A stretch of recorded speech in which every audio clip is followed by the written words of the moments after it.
बिस्मिल्लाहिर्रहमानिर्रहीम। अस्सलाम वालेकुम ख़वातीन हज़रात, मैं हूँ आपका जुनैद सलीम और आप देख रहे हैं इंसाफ डिजिटल। नाज़रीन, आज के व्लॉग में गुज़िश्ता रोज़ के ख़बर की या उस पे होने वाले तबसरे की भी वजाहत करना मकसूद है। लेकिन नाज़रीन, पहले ज़िक्र हो जाए आज़ाद कश्मीर का, जहाँ पे उम्मीदें जो हैं वो दम तोड़ रही हैं और ख़दशात दुरुस्त साबित हो रहे हैं। उम्मीद थी कि अफ्रीकैन सूरत हाल को अच्छे अंदाज से संभालेंगे, मगर ऐसा होता हुआ नज़र नहीं आ रहा। ख़दशा था कि सूरत हाल मज़ीद बिगड़ेगी, जो ख़दशा दुरुस्त साबित हो रहा है। जॉइंट अवामी एक्शन कमेटी ने नौजवानों को एहतजाज की कॉल दी थी, मगर हुकूमत ने 5 जून की रात से अपनी कार्रवाई शुरू कर दी।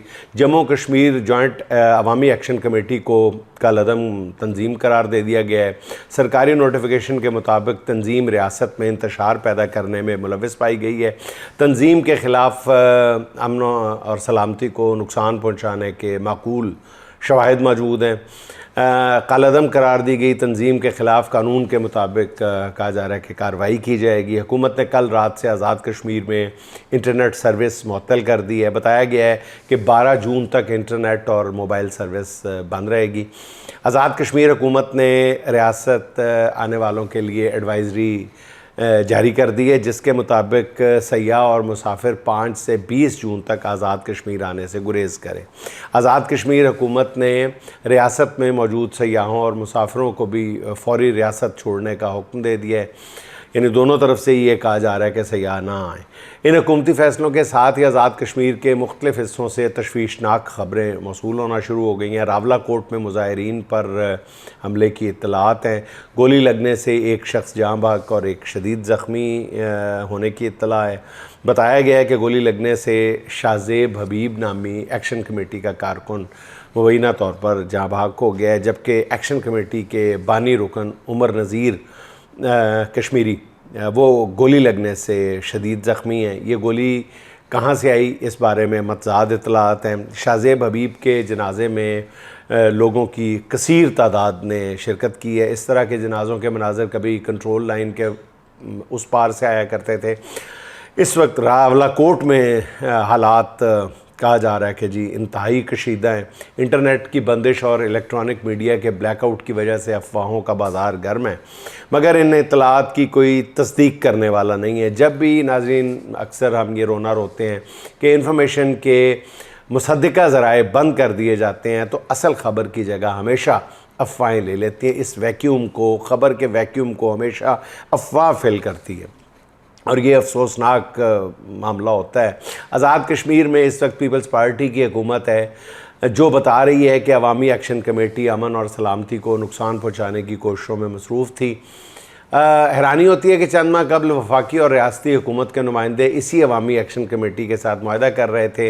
रियासती हुकूमत अगर महाजरीन की 12 नशस्तों के ख़ात्मे को गैर आइनी मुतालबा करार दे रही है, तो फिर मुआहदा करते हुए ये क्यों तस्लीम किया गया था कि ये नशस्तें ख़त्म कर दी जाएंगी।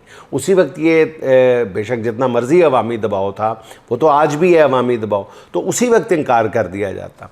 मैं फिर अर्ज़ करूँगा नाज़रीन कि कश्मीर एक मतनाज़ा इलाका है। अच्छा नाज़रीन, कल गिलगित बल्तिस्तान में इलेक्शन है। इंतखाबी मुहिम गुज़िश्ता रोज़ ही ख़त्म हो गई थी, जिसमें नून लीग और पीपल्स पार्टी के रहनुमाओं ने बुलंद बांग दावे किए। पीपल्स पार्टी की हुकूमत जो कुछ आज़ाद कश्मीर में कर रही है, कल ऐसी सूरत हाल पैदा हुई तो इसी मॉडल को जीबी में भी दोहराए जाने का ख़दशा है। नून लीग के रहनुमा खुर्रम दस्तगीर ने हुंज़ा में ख़िताब करते हुए कहा है कि हम हुंज़ा को लाहौर जैसा बनाएंगे।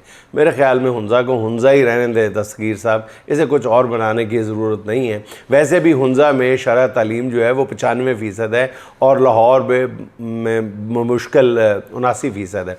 पहले ये कोशिश करें कि लाहौर तालीम के मैदान में हुंज़ा के बराबर आ जाए। साथ ही सोशल मीडिया पर एक वीडियो वायरल है नाज़रीन, जिसमें गिलगित बल्तिस्तान इलेक्शन ड्यूटी पर जाने वाले जो पंजाब पुलिस के एहलकार हैं, उन्होंने हुंजा के बागात पर हमला कर दिया है, हल्ला बोल दिया कहना चाहिए। ये अहलकार बाग में चेरीज़ तोड़कर खाते हुए पाए गए। मुकामी अफराद ने इस तर्ज अमल पर शिकायत की है कि पुलिस अहलकार बग़ैर यूनिफॉर्म गलियों में घूम रहे हैं। बहरहाल नाज़रीन, कल इलेक्शन है, तमाम आज़ाद ज़राए इस बात की तस्दीक कर रहे हैं कि फ्री एंड फेयर इलेक्शन में तहरीक इंसाफ बआसानी ये इलेक्शन जीत जाएगी, और ज़्यादातर लोग ये कह रहे हैं कि 2/3 अक्सरियत से जीत जाएगी। मगर नाज़रीन, आप भी जानते हैं कि फ्री एंड फेयर इलेक्शन की शर्त कौन पूरी होने देगा। इंतखाबी मुहिम के दौरान जिस दोष और धांधली का इर्तकाब किया गया, इलेक्शन डे पर भी ऐसा ही होगा। पाकिस्तान के आम इंतखाबात का तजर्बा यही बताता है कि इलेक्शन डे पर आवाम की राय को मुकम्मल तौर पर कुचलना मुमकिन नहीं होता। इसलिए जो कमी कोताही पोलिंग के दौरान रह जाती है उसे गिनती के दौरान पूरा कर लिया जाता है, और अब तो गिनती के बाद भी पूरा कर लिया जाता है। अब हम गिलगित बल्तिस्तान वालों को दुआई दे सकते हैं कि उन पर किसी को रहम आ जाए और उनके मैंडेट को उसी बेदर्दी से ना चुराया जाए जैसे पाकिस्तान में चुराया गया था। अच्छा नाज़रीन, बजट की तैयारियों के अलावा इस्लामाबाद में अजीब तरह की जोड़ तोड़ की बाज़गश्त है, अफवाहें जारी हैं। हुकूमती कैंपों में भी एक खलबली सी मची हुई है। वज़ीर आज़म शहबाज शरीफ की 54 रुकनी काबीना का हर वज़ीर परेशानी का शिकार नज़र आ रहा है। इस परेशानी को हवा दी है जनाब मुनीब फ़ारूक के इस बयान ने, जिसमें वो कहते हैं कि काबीना के हवाले से मसाइल हैं और कुछ लोगों की कारकर्दगी पर सवालिया निशान है। इसी बुनियाद पर कुछ चेहरों की तब्दीलियों का इम्कान है। वफाकी वज़रा जनाब मुनीब फ़ारूक के बयान को हल्का लेने की गलती बहरहाल नहीं कर सकते। इससे पहले एक और सीनियर सहाफ़ी फ़हद हुसैन भी कह चुके हैं कि वफाकी काबीना में सिर्फ 3 मिनिस्टर काम कर रहे हैं, बाकी कुछ नहीं कर रहे। काम करने वाले 3 वज़ीर कौन हैं? वो कहते हैं जी, तवानाई के वज़ीर अवैस लगारी, पेट्रोलियम मिनिस्टर अली परवेज़ मलिक और IT की वज़ीर शहज़ा फ़ातिमा। अगर तो ये 3 वज़ीर कारकर्दगी की वजह से सराहे जा रहे हैं तो फिर नाज़रीन मुल्क का अल्लाह हाफ़िज़ है। अवैस लगारी की कारकर्दगी ये है कि महंगी तरीन बिजली के बावजूद आधे से ज़्यादा मुल्क में जानलेवा लोड शेडिंग जारी है। पेट्रोलियम मिनिस्टर की कारकर्दगी ये है कि उनके दौर में पहली बार पेट्रोल की कीमत 500 रुपये फ़ी लीटर तक पहुंच गई। IT मिनिस्टर का कारनामा ये है कि इंटरनेट आए रोज़ किसी न किसी वजह से बंद कर दिया जाता है। फायरवॉल ने फ्रीलांसर्स का रोज़गार ही बर्बाद करके रख दिया है। वैसे भी अगर कारकर्दगी पर ही किसी को काबीना से निकालना है तो सबसे पहले फिर वज़ीर आज़म को फारिग किया जाना चाहिए। किसी वज़ीर की कारकर्दगी जनाब शहबाज शरीफ से ज़्यादा ख़राब नहीं है, लेकिन जनाब मुनीब फ़ारूक का कहना ये है कि शहबाज शरीफ के ओहदे को कोई ख़तरा नहीं है क्योंकि उनके इस्टेब्लिशमेंट के साथ बहुत अच्छे ताल्लुकात है। यानी मुनीब फ़ारूक साहब ने यह भी बता दिया है कि वज़ीर आज़म साहब जो हैं वो मेरिट पर नहीं, बस अपने ताल्लुकात की वजह से ओहदे पर मौजूद हैं।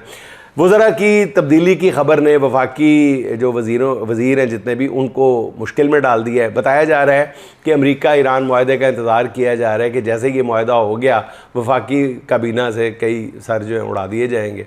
अच्छा नाज़रीन, 28वीं तरमीम तो किसी वजह से थोड़ा बहुत लेट हो गई है। इस दौरान बताया जा रहा है कि एक इंतज़ामी हुक्म से पहले इस्लामाबाद में एक कौंसिल बनेगी या उसे कोई भी नाम दे के एक अलग सूबे की तरह एडमिनिस्ट्रेटिव यूनिट की तरह ट्रीट किया जाएगा, जिसके सरबराह को वज़ीर आला भी कहा जा सकता है या उसे लॉर्ड मेयर कहा जाएगा। बताया जा रहा है कि इस्लामाबाद की एक अलग असम्बली होगी जिसका स्पीकर भी होगा और ये कौंसिल इस्लामाबाद के मामलात चलाएगी। गुज़िश्ता रोज़ राना सनाउल्लाह ने इस बात की तरदीद तो कर दी थी कि इस्लामाबाद को सूबा बनाया जा रहा है, लेकिन उनका कहना यह है कि इस्लामाबाद को 3 टाउन्स में तकसीम करने का मंसूबा ज़ेर गौर है। और इससे इस बात की तस्दीक तो हो गई है कि इस्लामाबाद को चलाने के लिए कोई बड़ी इंतज़ामी तब्दीली बहरहाल ज़ेर गौर है। इसी तरह बिलावल भुट्टो भी चंद रोज़ कबल कह चुके हैं कि कराची और गवादर को वफाक से कंट्रोल करने की बातें हो रही हैं। माहिरीन कानून कहते हैं कि ऐसा करने के लिए आइन में तरमीम की ज़रूरत ही नहीं है, इसके लिए एक इंतज़ामी हुक्मनामा ही काफ़ी है। लेकिन इन ख़बरों से पीपल्स पार्टी और नून लीग दोनों की सफ़ों में काफ़ी तशवीश पाई जाती है। शहबाज शरीफ की हुकूमत इस्लामाबाद देखा जाए आप नाज़रीन तो उनकी तो उस बेचारे की तो हुकूमत ही 27 किलोमीटर की हदूद में है, इस्लामाबाद के 27 किलोमीटर की हद में है। उससे आगे तो सूबाई हदूद शुरू हो जाती है। इस्लामाबाद की इंतज़ामी अलहदगी से फिर वो क्या करेंगे, और कराची को इंतज़ामी तौर पे सिंध से अलग करके फिर पीपल्स पार्टी क्या करेगी। इस पर ख़बरें हैं कि पीपल्स पार्टी बजट के मौके पे कोई गड़बड़ कर सकती है, मगर सीनियर अखबार नवीस जनाब नजम सेठी बजट पेश होने से पहले ही बता रहे हैं कि पीपल्स पार्टी ने बजट में अड़ी दिखाई तो बजट फिर भी पास हो जाएगा, लेकिन पीपल्स पार्टी को उड़ा दिया जाएगा। पीपल्स पार्टी के लोगों की नैब में फ़ाइलें खुल चुकी हैं, कुछ चीज़ों पर फैसला हो चुका है कि वो करनी है, जैसे भी करनी है। अच्छा नाज़रीन, आइनी अदालत के मोहतरम जज जस्टिस अज़हर हसन रिजवी साहब फरमाते हैं कि जिस सड़क से भी गुज़रो बदबू आ रही है, ये बदबू भी आलूदगी की एक किस्म है। हैरत है कि जस्टिस साहब को सड़कों पर गंदगी से तो बदबू आती है, मगर जो ताफ़ुन ज़दा अदलिया से जो उठ रही हैं, भभक्के उठ रहे हैं, उसकी बदबू उन्हें महसूस नहीं होती, बल्कि किसी को भी शायद अब महसूस नहीं होती। जस्टिस साहब को बताते हुए अच्छा तो नहीं लगता, मगर हकीकत यही है कि सड़कों पर पड़ी गंदगी एक आम सफाई वाला वर्कर उठाकर ठिकाने लगा देता है, मगर हमारी अदालतों से उठने वाले बू के भभक्कों ने घर के अंदर बैठना भी मुश्किल बना दिया। और बदकिस्मती है कि नाइंसाफ़ी के ताफ़ुन का ढेर जो है वो बढ़ता ही चला जा रहा है। जिस आदमी का भी अदालत से वास्ता पड़ता है वो इंसाफ के इदारों में नाइंसाफ़ी के ताफ़ुन की शिकायत करता है। सड़कों पर पड़े गंद से तो हर कोई बेजार है, मगर अदालतों के बारे में कोई बात नहीं करता। अदालतों को इंसाफ की खुशबू से मुअत्तर करने की सबसे ज़्यादा ज़रूरत है। अच्छा नाज़रीन, इंफॉर्मेशन टेक्नोलॉजी के इस दौर में अगरचे ख़बर का असूल आसान हुआ है, मगर ख़बरों के इस हैवी फ़्लो ने बहुत सारी पेचीदगियाँ भी पैदा कर दी हैं, जिनसे हम जैसे कम इल्म और गरीब वर्किंग जर्नलिस्ट को रोज़ाना वास्ता पड़ता है। हर रोज़ पूरी कोशिश होती है कि हमारी तरफ से किसी ऐसी ख़बर पर तबसरा ना किया जाए जिसमें ज़रा सा भी झोल हो। कमो बेश हर ख़बर को मुख्तलिफ़ ज़राए से चेक किया जाता है। इस एहतियात के बावजूद कभी कभार ऐसी ख़बर पर तबसरा चला जाता है जो हकीकत पर मबनी नहीं होती, ख़बर ही हकीकत पर मबनी नहीं होती। कल भी ऐसा ही हुआ। हमने अपने वीलॉग में अदालत और पुलिस के दरमियान पेश आने वाले एक वाक़या और उसके बाद सो कॉल्ड केस पर तबसरा किया। हालांकि नाज़रीन, ये ख़बर सोशल मीडिया के साथ साथ कई वेबसाइट्स पर भी मौजूद है। वकला इस पर गुफ्तगू करते हुए पाए गए हैं, वकला की तरफ से वीलॉग्स हो रहे हैं, इस पर कई ये प्लेटफॉर्म्स पे मौजूद है। आर्टिफिशियल इंटेलिजेंस के बेशतर टूल्स भी इस ख़बर की बाकायदा तस्दीक कर रहे हैं, मगर आज पता चला, किसी ने तवज्जो दिलाई तो पता चला कि ये ख़बर ही फ़ेक न्यूज़ है और ऐसा कोई वाक़या पेश ही नहीं आया। और कभी ये ख़बर गुजरांवाला के आरपीओ से मंसूब की गई और कभी लाहौर के, और अदालती अमूर को कवर करने वाले कुछ सीनियर रिपोर्टर्स से भी बात की गई तो पता चला कि ऐसी कोई ख़बर का सिरे से वजूद ही नहीं है। इसलिए ख़बर को बयान करने पर या ख़बर पर तबसरा, हमने ख़बर पर तबसरा भी वैसे बहुत एहतियात के साथ किया था, लेकिन बहरहाल ख़बर जो है, गलत ख़बर जो है वो गलत ही है। इस पर गैर मशरूत तौर पर हम माज़रत ख़्वाह हैं। मेरा ख़्याल है कि अपनी गलती तस्लीम कर लेने से कोई छोटा नहीं हो जाता, लेकिन यहाँ एक चीज़ की वजाहत भी ज़रूरी है कि ये ख़बर जो है गुज़िश्ता 2-3 दिन से सोशल मीडिया की ज़ीनत बनी हुई है। इस पर बहुत ज़्यादा लोग वीलॉग्स भी कर रहे हैं, तो मेरा ख़्याल है कि पंजाब पुलिस का या उसके तर्जुमान का ये फ़र्ज़ बनता था कि वो इस ख़बर की फ़ौरी तौर पर तरदीद करते, लेकिन ऐसा देखने में नहीं आया, जिसकी वजह से कई लोग जो है गलत फहमी का शिकार हुए हैं। नाज़रीन, आखिर में सुमेरा साजिद नाज के चंद अशार, जो मुनाफिक है मेरे यार बदल जाएंगे, जो मुनाफिक है मेरे यार बदल जाएंगे, इस कहानी के ये किरदार बदल जाएंगे।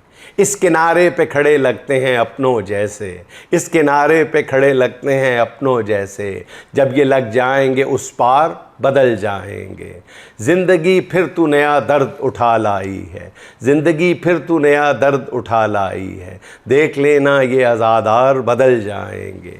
मैंने औरों के भी गम अपने ही सर झेले हैं, मुझको मालूम था गम खार बदल जाएंगे।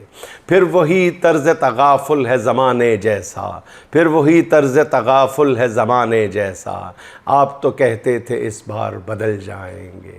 नाज अब सोच के महवर को बदलना होगा, नाज अब सोच के महवर को बदलना होगा, इन कबीलों के ये सरदार बदल जाएंगे। इन कबीलों के ये सरदार बदल जाएंगे। नाज़रीन, खुश रहें, खुश रखें। आपसे मुलाकात होगी इंशाअल्लाह अगले व्लॉग में। अल्लाह हाफ़िज़।